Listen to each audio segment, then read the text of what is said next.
tree. Forget the bull in the china shop, there's a china doll in the bullpen. Walk with the switch, fire in the fist, biting at the bit, swinging every pitch, coach put me in like. Forget the bull in the china shop, there's a china doll in the bullpen. It's all in the wrist, five from the hip, talk a little shit, roll thick, hope quick, let's begin like. It's been assumed I'm soft or irrelevant, cause I refuse to downplay my intelligence. But in the room with thugs and rap veterans, why am I the only one who's acting like a gentleman? Good form, bad taste, pity, what a waste, all that style, not a thing to say. Looks to me like a little of your true stories at the shallow end of the cycle pool. All cloak, no dagger, just smoke and swagger. I hope that your battery's charged, cause I found this here ladder, now your ceilings don't matter. Check me out, now I got glass floors. Hey, forget the bull in the china shop, there's a china doll in the bullpen. Come on up. All right. Hey, everybody. This is incredible. Thank you.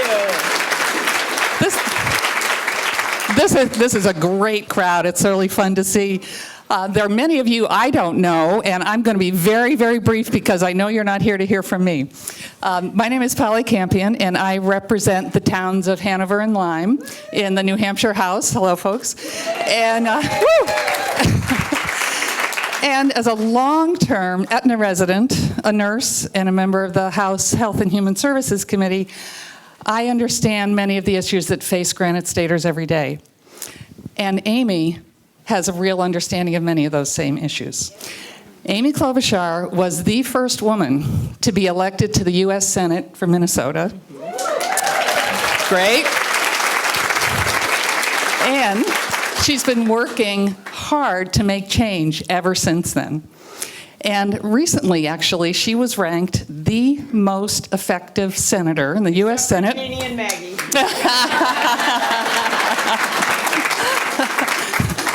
Good catch, Amy. Good catch. And in fact has passed or had over 100 bills signed into law, even in this divided Congress, which is nothing short of a miracle. And Amy is fighting for those issues that are important to us in New Hampshire as well. Infrastructure, health care, including mental health and substance use, our schools and education, and best of all, she knows how to bridge the gap, to work with groups to bring people together across the political divide, which is nothing short of miraculous in this current environment, frankly. And that's really shown itself in Minnesota, where she has won in every congressional district in each of her senatorial races, all three of them. And in 2016, I understand, won in 42 counties that went for Trump.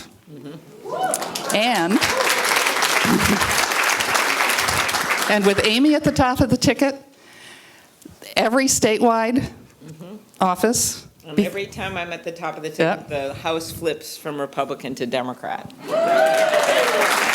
And that happened again in 2016. So enough about me or from me. Please join me. It is my great pleasure, but please join me in giving a warm welcome to Senator Amy Klobuchar, the senior senator. Thank you, Polly. Wow. Thank you so much. Thank you, Polly. What an amazing group. Thank you for your leadership. Thank you for wearing Prince and Viking purple. That's what we'll think of. I think there's a few other reps here, I think. Do you want to introduce yourself? There, okay. Where? Right there. Thank you. Anyone else? Okay, very good. Then I have to, right there. Of course, yeah, good to see you again. Thank you. And then, of course, I got to mention my buddy Quinn is right here. So, Quinn, how old are you? Yeah, he's 11, and so he's a typical New Hampshire kid. At one event, he actually asked me if, event similar to this, if when Mueller was testifying, if she should go before the House or the Senate or the Intelligence or Judiciary Committees. Just a typical 11-year-old in New Hampshire, so thank you. We've been having a great 2 days since the debate, and got here. And this is our 4th town hall we've done. I am someone that believes strongly in grassroots candidates and in grassroots campaigning. It's one of the reasons I have green for my color. 1, because of the environment and climate change. And 2, because it was Paul Wellstone's color. And he was our great senator from Minnesota, who it's kind of timely as we saw the announcement for the $30 million ad campaign from Mayor Bloomberg. Oh, that'll be fun. Starting next week, but when Paul ran, and of course I really do appreciate all the work the mayor's done, especially on gun safety, but when Paul was running his first race, he had this green bus and he would drive all around our state, and he went against someone who was incredibly wealthy and ended up surprising everyone and winning. And that bus was his signature the whole time when he was in the U.S. Senate. And his last year, when he sadly died in a plane crash with Sheila, his wife, at his side, that year I was running for re-election as county attorney, and I had no opponent. Sounds nice. And I got to go around with the Wellstones everywhere. And what I remember was he had announced he had MS to our state, and he couldn't run like he used to run really fast, and he would do all his ads really, really fast because he had less money than his opponent, so he would talk really fast. And so he would be on the back of his bus because he couldn't run anymore in the parades. But what was incredible about it, he just waved from the bus, was that there were all these people in these green shirts that were running around that bus.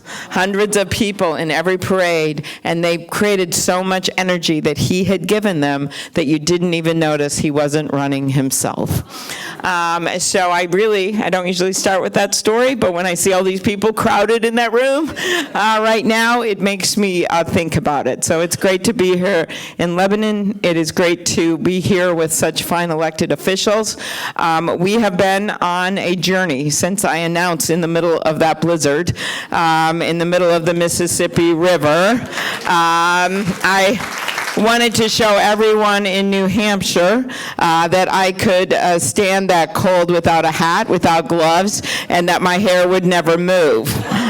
Which I guess it defied the forces in the last debate because of some air vent, and it's now created this sensation that it has a mind of its own. I don't know. But I said that day, as I still say today, that we need to cross the river of our divides to get to a higher place in our politics.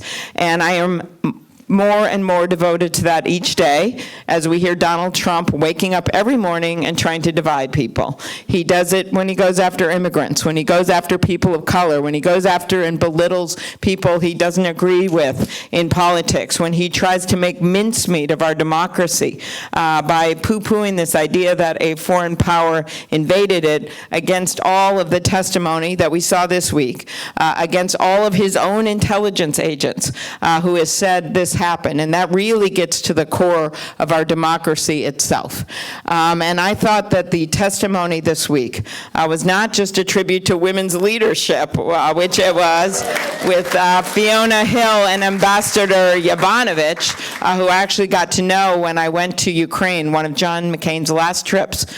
He scheduled, and there were just 3 of us on it, as Senator Graham and Senator McCain and I, and it was right after Donald Trump had gotten elected, and it was right before he got inaugurated, and John felt it was really important to show those fledgling democracies that were continually harassed and invaded by Russia that we stood with them, because he knew what that had happened in the last election, and he knew probably better than any of us what was to come.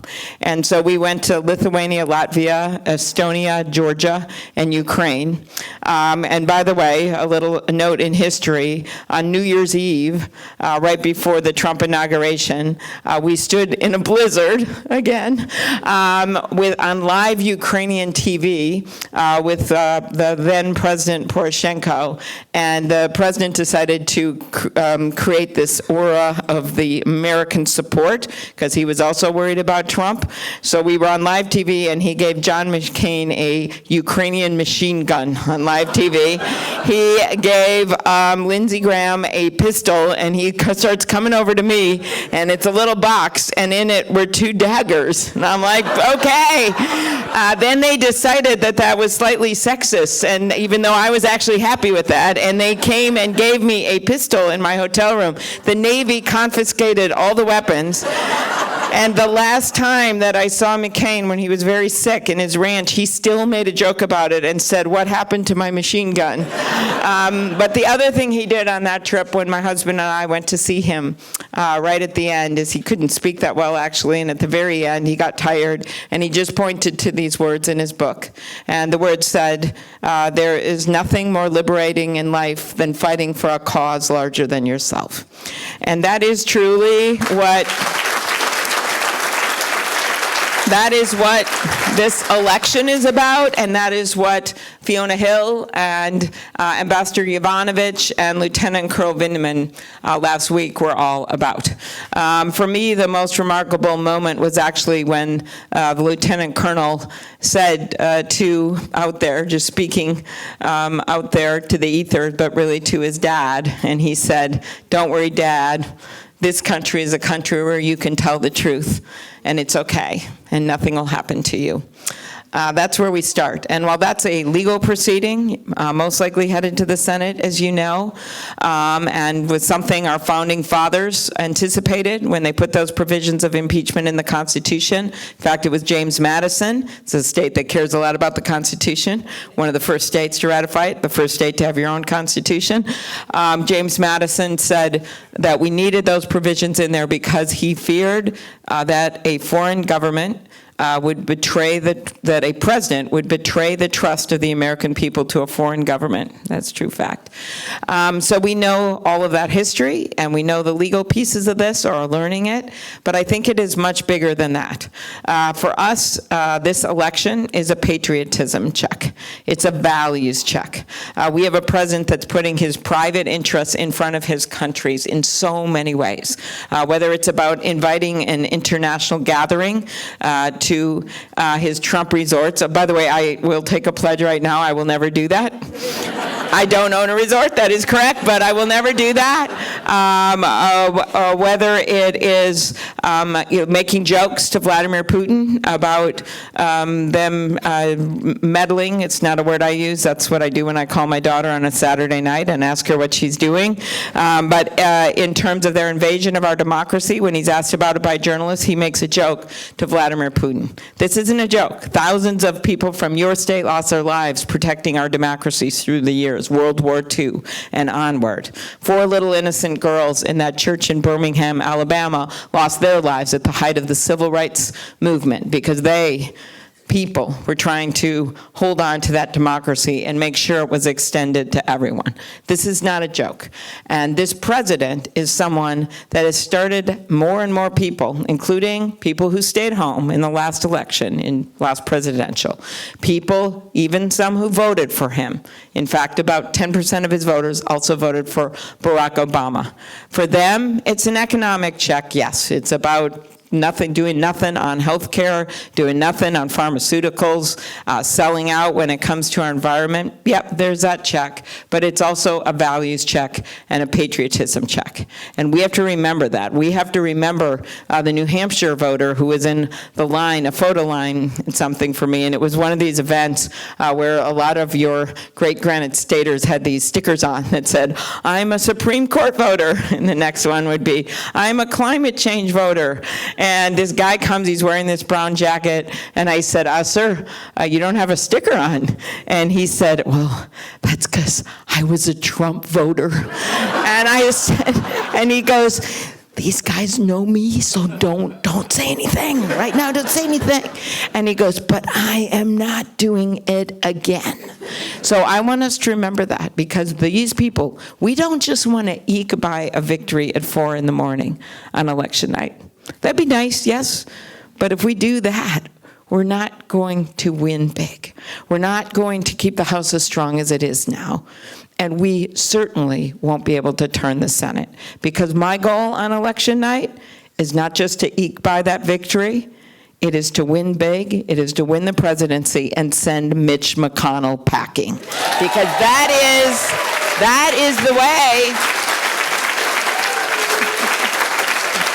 That is the only way. When you look at just what happened in Kentucky, right? In Kentucky, Mitch McConnell now has a Democratic governor because people voted. Yes, our fired up base voted in a big, big way. And a lot of them, maybe they didn't agree with everything the candidate said, but they voted for him in a big way. But we also were joined by independents and some moderate Republicans who'd had it, that didn't fall for it when Donald Trump came and did that rally right before the election. Just like they didn't fall for it in Louisiana, where he also went the day before the election. I kind of want to say, where can we send him now? But that is true. Or the way we flip those House and Senate seats in Virginia, in the state of Virginia, and take back both chambers in the state of Virginia. We Democrats cannot afford to screw this up, all right? It is there, and the people are with us, and so that's where I begin. And Polly mentioned my background in terms of winning elections, but my core background is I am the granddaughter of an iron ore miner who worked 1,500 feet underground his whole life, 9 brothers and sisters. He wanted to be in the Navy, but his parents got sick. He had to quit school in middle school. He went and he worked as a teamster, pulling a wagon, and then as soon as he was old enough, as a teenager, he went and worked in the underground mines and went 1,500 feet down in this cage every day with this black lunch bucket that my grandma would pack for him. He then saved money in a coffee can in the basement so he could send my dad to a 2-year community college, and then he went to a 4-year, got a 4-year degree at the University of Minnesota, went on to be a journalist, and somehow in his great career got to, from that hardscrabble mining town, got to interview everyone from Chicago Bears coach Mike Ditka to Ronald Reagan to Ginger Rogers. Okay, that is a life. My mom grew up in Milwaukee, which is going to be the site of our next convention, also from a family without money. She wanted to be a teacher. She moved to Minnesota because they had strong teachers unions, and she taught 2nd grade until she was 70 years old. And her, because I know there's a lot of teachers in this room and people in both college as well as in K through 12, and maybe even below that for preschool. But my mom's favorite unit she taught was the Monarch Butterfly Unit, where she would dress up as a butterfly when she released the butterfly in front of all the 2nd graders in a tunic with tights and antennas and a sign that said "To Mexico or Bust." And I never understood why she wore this outfit to grocery shopping afterwards until her visitation when she died. This mother came up with her very disabled son, and he was older, and the mom was crying, and I'd never met her, I didn't know what was going on, and she finally said, "This is my son, and your mom was his favorite teacher in 2nd grade, and he loved that butterfly unit." And so every year after he graduated from high school, years and years later, he got a job bagging groceries at this store.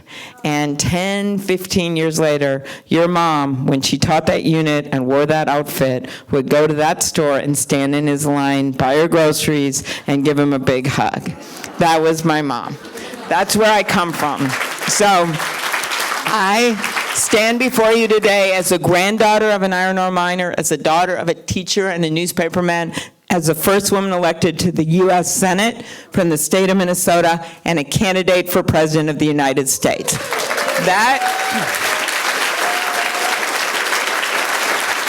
That is because we come from a country of shared dreams, that no matter who you know or how much money you have or where you come from, that you can make it in this country, that you can do something. You have a strong belief in that in New Hampshire with the leaders that you have produced. And by the way, your state and ours are one of a handful in the country that have had the wisdom to send not 1 but 2 women to the U.S. Senate. And Maggie and Jeannie are both role models for me. They're the only ones, the first ones to have been governor and then senator. Maggie and I have a competition every morning about who can do the New York Times mini crossword puzzle faster. It's totally strange. I mean, we only write each other when we have a real good score, and then and Jeannie and I sat next to each other for many years in the Senate. I still remember her first day, and I told her, "Oh, you know, you can pick a desk in the Senate chamber And Brown, by the way, has just written this incredible book called Desk 88 about his desk and who held it. And she said, well, how do you know whose it is? I said, well, they sign their names in it. And then I told her the true story of when I got to the U.S. Senate, I asked for Hubert Humphrey's desk. And I'm telling her this now. I've been there 2 years. And I said, a few months later, it arrived. I was so excited. I opened it up. And they had made an error. They gave me Gordon Humphrey's desk. It's fine. And at that point, I had already learned not to fight my battles. And so Jeannie wanted to see Gordon Humphrey's signature. And so I opened it up. And what I didn't realize, when she had gotten elected in the new Congress, they corrected the mistake. And I still have now Hubert Humphrey's desk. So it is in there. But she is up for re-election. I feel very good about her chances because she is such a strong person. And you should know she not only gets stuff done for your state in such a big way, but she thinks way beyond that. And with Donald Trump in office, it is Jeanne Shaheen that goes to fight the fight to stand with our allies in Europe with NATO. It's Jeanne Shaheen that goes to the security conference and gives the big speech. So thank you not just for sending her to Washington to represent New Hampshire, but for our entire nation. And so keep up the good work.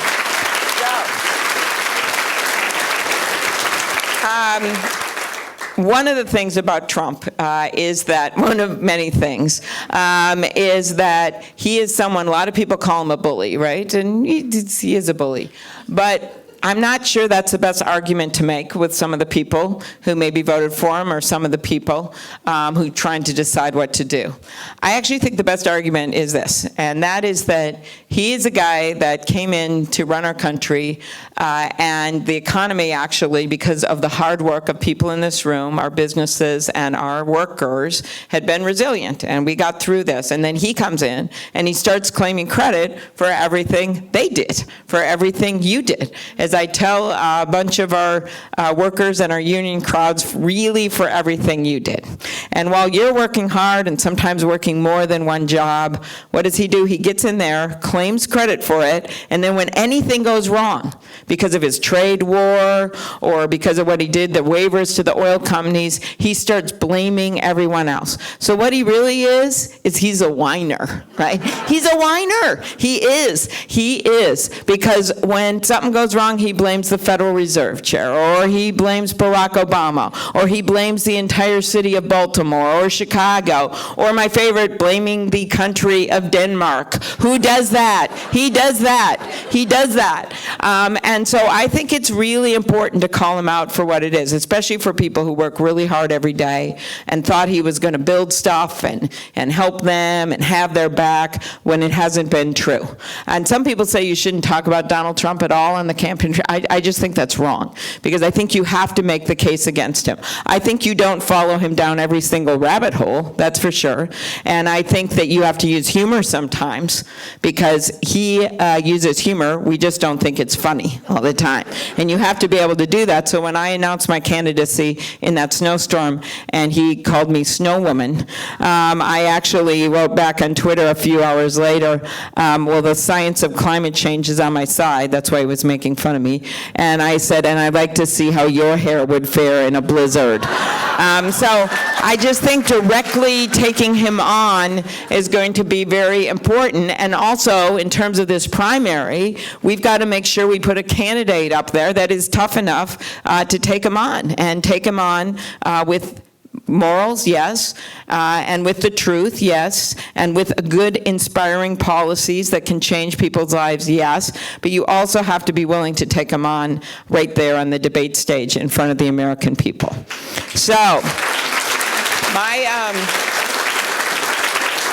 the one thing that is bringing a lot of people out, it's this patriotism check, like I've told you, but it is also that they believe we can do better in our country.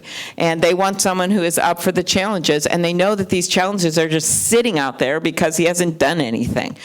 First challenge, since we're here, right here in this great town with so many great people involved in the health care, it would be that of health care. And I actually have visited Dartmouth Hitchcock before with Jeannie, me because they were doing a lot of studies and work on healthcare and how you deliver healthcare better.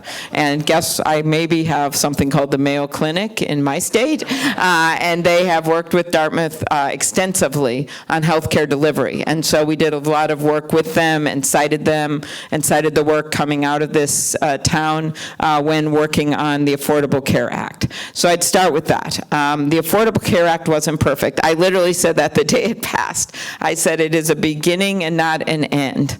I don't think I was brilliant. I just think I anticipated that we hadn't gotten everything done in it that we wanted to get done in it.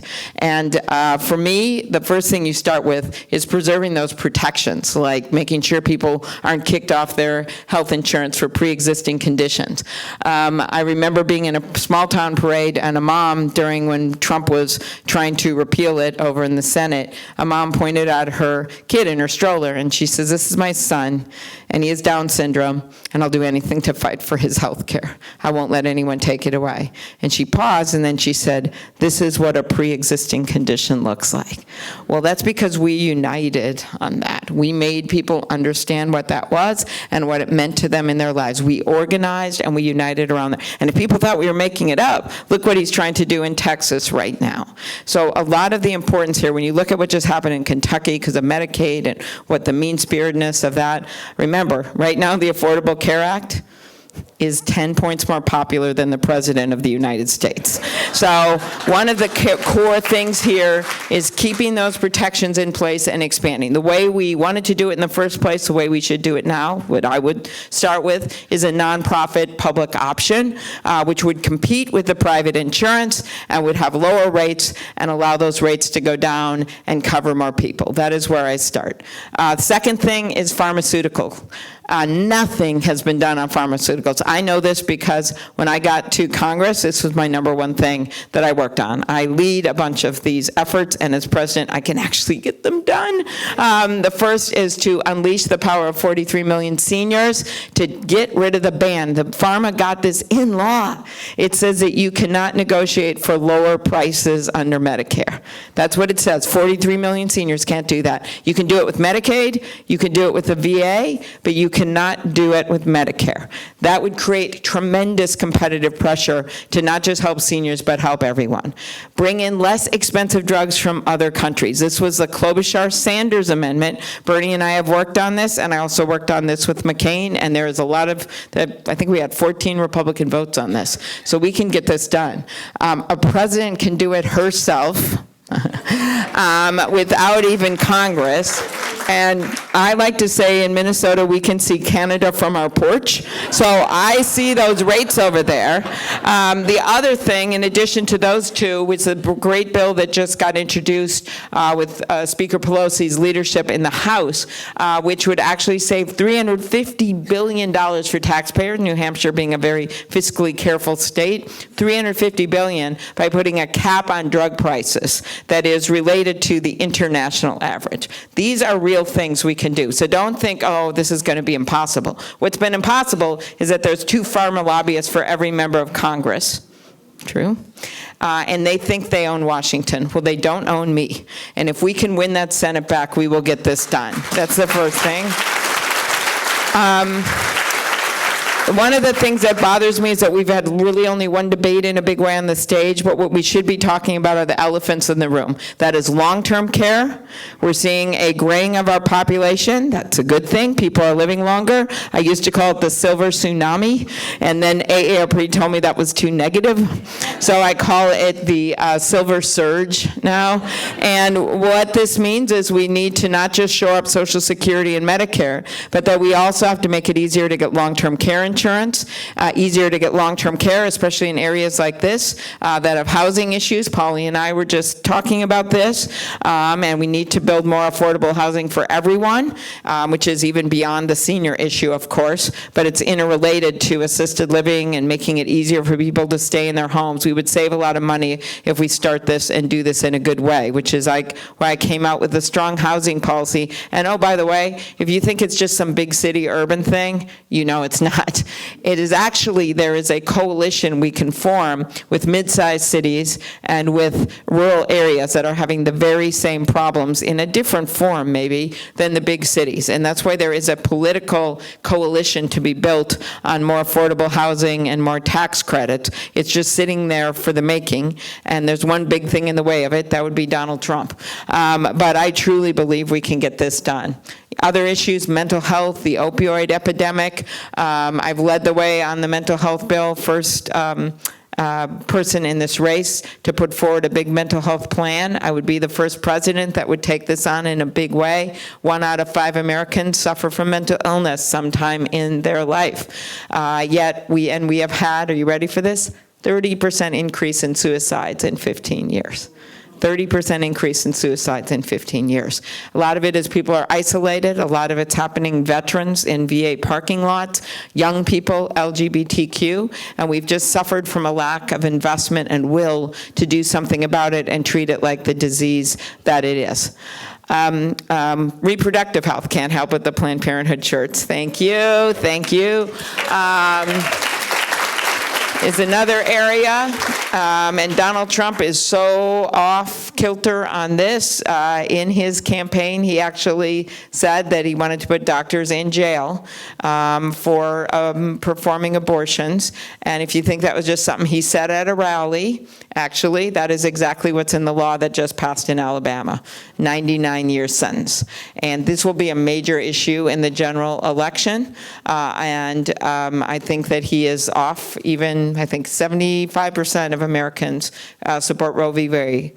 Over 90% support contraception for people in this country. There are many pro-life people that support contraception for people in this country and may have different beliefs, but understand that you're not going to go telling people what their beliefs should be. And he is completely off base on this. I know because I have a state that has some mixed views on this, and I understand that. I've been strongly pro-choice, but it's a way bigger step when you have someone like Donald Trump who's trying to tell people what they should do and take away their right to choose. So that's going to be a big healthcare issue. Education, as we're here, another big issue here. Making sure that we make it easier for students to pay off their student loans. If billionaires can refinance their yachts, students should be able to refinance their loans. We should make a payment plan work. Right now, for those that go into public service, there's a great 10-year plan, but it is not working. And the first thing I would do is fire Betsy DeVos.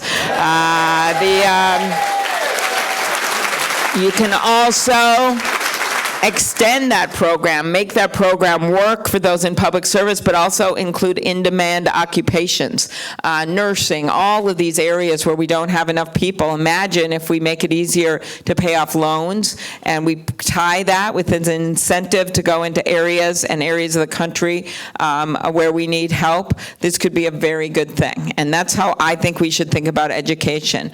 Doubling the Pell Grants, which would be helpful in college towns, extending the amount of income where you get Pell Grants up to $100,000, making community college free 1- and 2-year degrees. That is actually the fastest growing area of employment right now in our country. We are not going to have a shortage of CEOs or MBAs. We are going to have a shortage of plumbers. We are going to have a shortage of electricians. We're going to have 74,000 job openings in the next 10 years. We're going to have over 100,000 openings for nurses' aides. We're going to have 1 million openings for home health care workers. And so this is about tying the education system to the jobs that are there, some requiring very advanced degrees, some 4-year degrees, and then some 2-year and 1-year degrees, and then also making sure that for those jobs where people can support a family, that we respect the dignity of work. And we do that with childcare, we do that with making sure people can retire with dignity, and we do that with making sure that they can raise their family and have a good enough wage. That's how I look at our education system, and I know it didn't just fit on a bumper sticker, okay? But I do think that is where most of Americans are. Immigration reform ties into that. I believe that you got to look at that economically. We need workers in our factories, and we need them in our fields, and we need workers in our hospitals, and we need workers in our nursing homes, and we need people starting small businesses. Immigrants are America. They don't diminish America. They are America.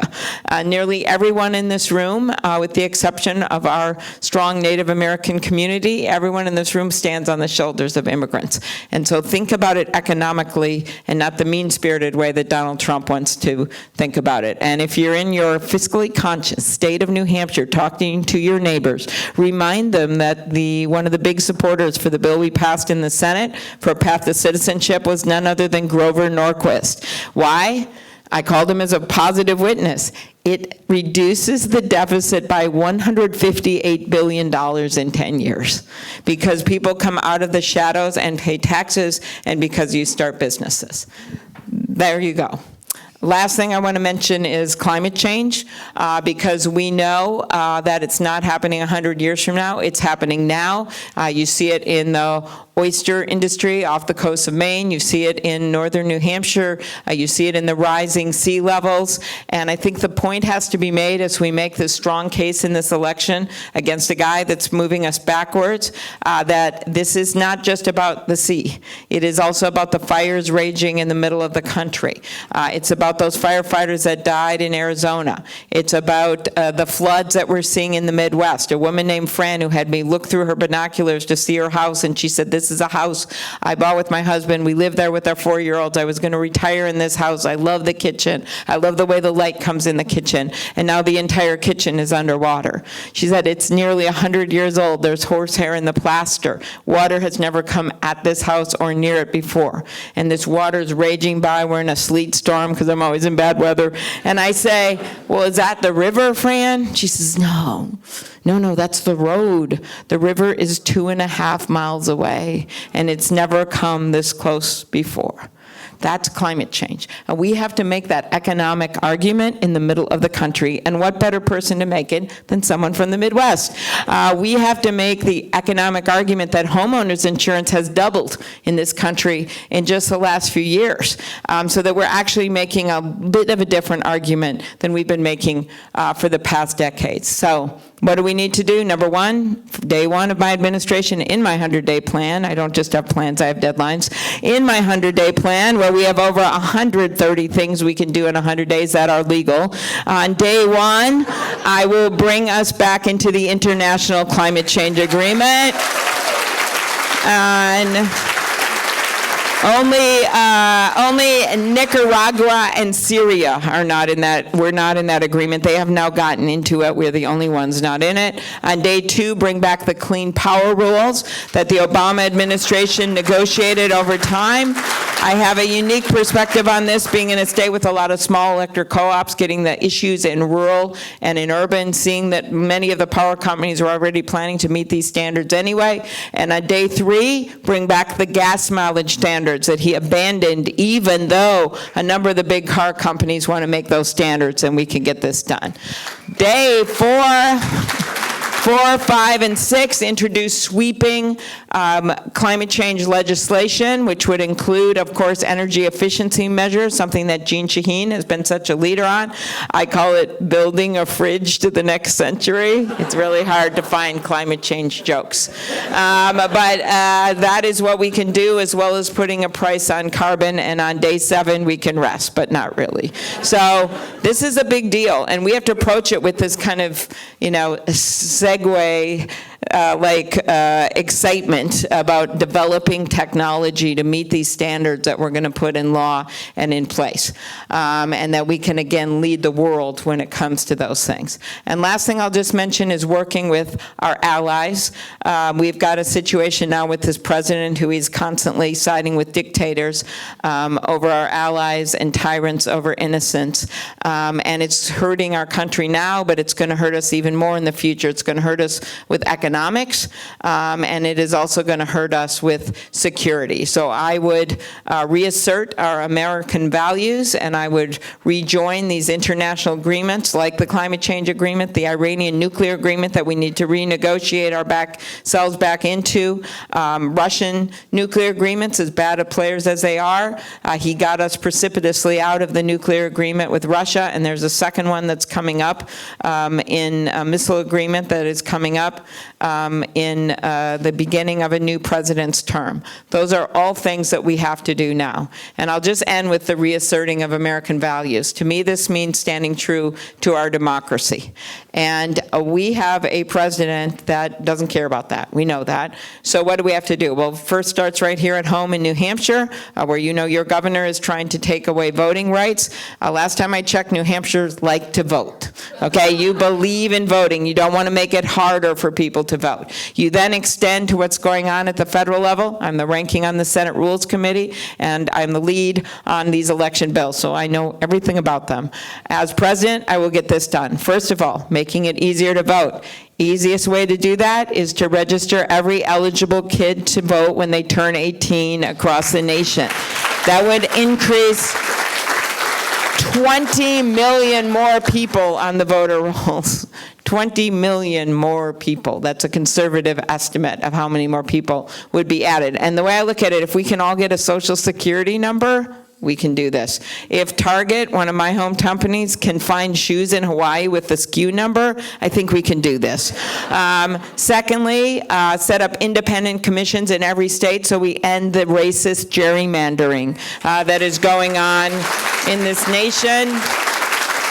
And then finally, to take the dark money out of politics. I kind of end where I began with all this big money in politics and pass a constitutional amendment to overturn Citizens United. These are things that would, and if you think this all sounds crazy, these are things that galvanize people. We had a congresswoman win in a very red district, and the ads she ran were about people standing on hay bales, and they were trying to speak, and they were muted. And the whole message of the ad was that they were muted because of dark money and outside money that was stopping things from happening. So I see a coalition we could build on this issue that is very different than just a partisan coalition. So that's what my campaign is about. As I said, we need to win big. And to win big, that means we have to win in the Midwest, those states that Donald Trump gloats about winning, like Pennsylvania and like Wisconsin. He won that, and he won Michigan. That is true, but you all know we came roaring back and won those governor races in all 3 states. And so my plan is to take those 3 states and Ohio and Iowa and build a blue wall around them and make Donald Trump pay for it in the election. So we are... As Polly mentioned, I have won those types of districts every single time, every race, every place, every time. I have even won Michelle Bachmann's district, every race, every place, every time. I have won the rural districts and the suburban ones, and I do it by going not just where it's comfortable, but where it's uncomfortable, and by bringing people with us. That is what we need to win big. So I ask you to join us. You can sign up at amyklobuchar.com. I said on the debate stage the other day that I will do anything. I have done a lot to win to get to where I need to go, to the point where when I was first running for Senate and I didn't have enough money and no one could pronounce my name and would call me back, I actually called everyone I knew in my life and said what is still an all-time Senate record. I raised $17,000 from ex-boyfriends. And as my husband has pointed out, it is not an expanding base.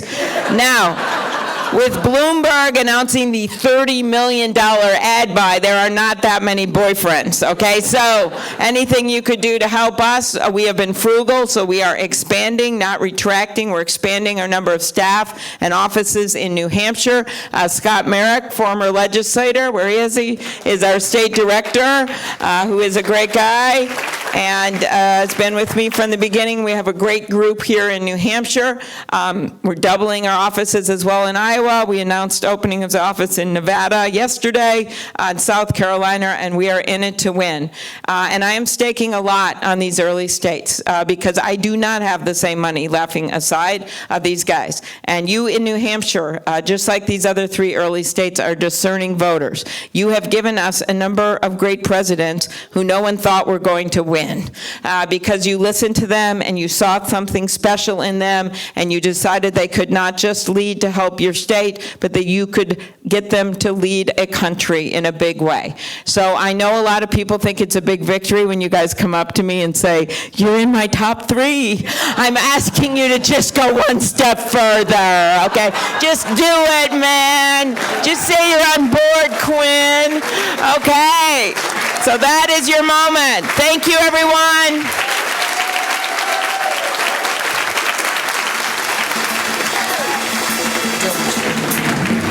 The bull in the china shop, there's a china doll in the book. Okay, we're going to do questions. Are we going to do questions? I think so. We have questions. We can't do a New Hampshire meeting without questions. I just want people who are tired, and we'll do photos. We'll try to make this fast, so I don't want everyone. You can, and if you're really hot, you can step over there. Okay, let's see. Assuming you win the nomination. Great, I like this person. Oh, and he's got his own name thing. Look, it's very nice. Neil, thank you. He's a solution-focused coach. Yes. How do you expect Trump will attack you? And how will you respond? So I think I went through that a little bit, but I think it is important to have your own optimistic economic agenda for this country. That is key, and we went through a bunch of that. But I also think it is key to, when he says horrific things and racist things, you got to call him on it. There is no doubt. But you cannot spend an entire campaign going down every rabbit hole with this guy. You just can't do that. I loved how someone said rabbit hole over there as I was pausing, because I think people understand what I mean about this. And then, as I said, you have to use humor. I had a tweet that did better than any of his for 5 days, and I wrote it in the parking lot of a Manchester hotel. And it was when he put that thing out that he wanted to buy Greenland. And then I said, what's the difference between Donald Trump and Greenland? Greenland is not for sale. So I just think that you got to do that. And I think the one thing I will say is we have some divides. Have you noticed that on the debate stage? I think it is really important to remember that what unites us is so much stronger than what divides us. You saw that in New Hampshire. You don't always agree with everything one of your Democratic candidates may say, but you're like, okay, this person is so much better. You saw it in those Midwestern states I just mentioned. They weren't celebrity candidates that won. Gretchen in Michigan, her theme was fix the damn roads. You had the guy that beat Scott Walker. I bet a lot of people don't know. They know Scott Walker's name, not him. It's Governor Evers. And my favorite one, a woman beat Chris Kobach in Kansas. I did their Democratic dinner. Her name is Laura Kelly. So please don't tell me that these people can't win in these states. But what did happen was that liberals, moderate, conservative Democrats, along with independents and moderate Republicans, said enough is enough. And they formed a team. And they put their differences aside. And that is how we take back this country. Okay. I think I mentioned the housing response because I know how important Polly was just talking to me about it. I think it's really important to take this on a big way, forming this political coalition, doing it with more tax credits, making sure we understand that there are deserts, housing deserts, there are childcare deserts. There's a lot of problems in parts of our country, including in New Hampshire, that don't have access, and we have to make it much more affordable. One interesting thing in rural is that there are a lot of older houses, including in mid-sized towns, that seniors are living in, and maybe you want to have incentives for seniors to move to condos or apartment buildings, if they want, that are nice for them, and then you can rehab the houses, and so that families can move there, that can use all the rooms. It's not necessary, but if you create incentives for that, it's kind of an interesting way to do things, and then people are closer in town. And there's all kinds of innovative things you can do with that. So I think we talked about climate change. Let's see what else is here. I do these things because then more women ask questions. Like this one, joy. How will you convince the rest of the world that America can be a reliable world leader? One that won't go backwards again. Okay, well, I think the first thing you do is you go and meet with world leaders and you meet with our allies in a positive fashion. The first place I would go, since I've head up this is a weird fact you don't know about me, for the last decade, I have headed up the Canadian-American Interparliamentarian Group. Haven't mentioned it on the debate stage yet, but I have taken a lot of trips and just led one after he messed up that G7, remember that, to Canada. So that would be the first place I'd go, and then go and meet with our allies all around the world, and again, start renegotiating ourselves back into these agreements. And then they will stand with us when we want them to stand with us, because that just hasn't been happening. Okay. I'd like to know how you will bring the parties closer together, promote compromise. Well, Jean and Maggie are great examples of this. And you stand your ground when you can, but you find common ground when you can. It's really a combination of things. And I have done that since the day I got to the Senate. That's how I passed over 100 bills, and you get to know people personally, and you have to actually like politics to want to do this. I know it sounds, because sometimes the people can be a bit of a hassle, but you actually have to like being with people, right? And sitting down and getting to know them and trying to figure out what that common ground is, and that's a personal answer. And then you have to understand their politics, and that's one of my arguments for having someone that has gotten things done through that gridlock, that's going to make a difference in this election. Having someone who's actually won and brought in those voters I've been talking about, of course I'm making the case for me here, I think that is really important as you look at who you're going to pick to lead the ticket. And then, trying to not use, like Donald Trump does, a mean tweet every day about someone you don't like. That might be a nice beginning. And so your kids can watch the president on TV. Okay, yep, we did climate. I'm glad I brought up climate change. Prison reform, that's a good question. I think one of the things that's exciting that's going around the country, including very purple states like Florida, where they are voting, voters are voting to allow people to vote when they get out of prison. And that is a very cool thing, because if we want people to be able to be part of our society, then they should be able to be part of our society when they get out of prison. First Step Act, I was a co-sponsor of that, which reduced the penalties for nonviolent offenders on the federal basis. The next thing is the Second Step Act, which we are working on, which will create incentives for state and local, where 90% of people are incarcerated, to create incentives for them to get out as well. All of this, to me, is tied into a lot of treatment, because if we don't get people off of drugs, where a lot of people, that was why they committed the crimes, or they were on drugs when they committed the crimes, or they have mental health issues, although most mental health issues, I want to make very clear, don't involve any kind of criminal activity or violence. But the point is that we have to get at those things as well. That's why I'm such a big believer in drug courts, veterans courts, things where we are focused on having a penalty that matches the crime. My goal is to get I have one last one. This is kind of fun to get everyone done. I've never done that before. Okay, public education. I think that I discussed that earlier. For me, this is not just governing from my head, it's my heart. I went to public schools.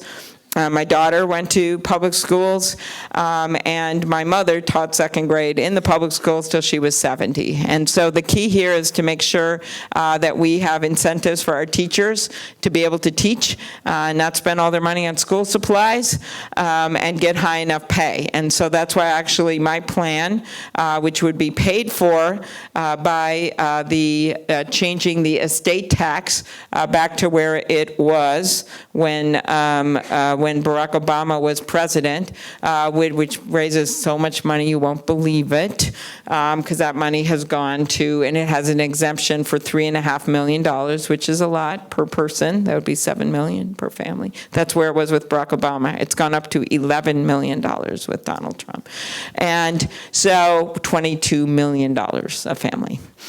I don't think there's that many in this room that I'm hurting with that, and you don't have to raise your hand if I am, but it is. So, but that is actually would bring in a lot of money to increase teacher pay. And then, of course, also I put this thing forward called Progress Partnerships, I think, which would be good with this state, which would be if your state, as in your governor, works with your great legislators, and you would be maybe more of a hammer over his head, although maybe we'll have a new governor soon. Yes, that would be easier. It would be an incentive to do more things like this with infrastructure and teaching. I have a big infrastructure plan as well. And then you get these matching federal funds for doing it. So that's also in addition to the plan. So I'm really excited. I hope you see this. I want to do this job because I think there are so many opportunities, and I feel this incredible energy across this country. And I don't just feel it in one state or in one room or in one kind of district.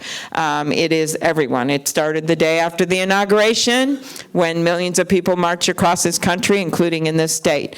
It continued the day after that when 6,000 women signed up to run for office.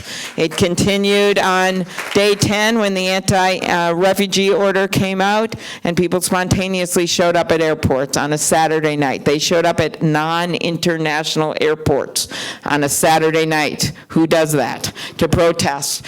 Day 100, my favorite march, especially favorite when I'm in Lebanon, that would be the March for Science, with my favorite sign, what do we want? Science. When do we want it? After peer review.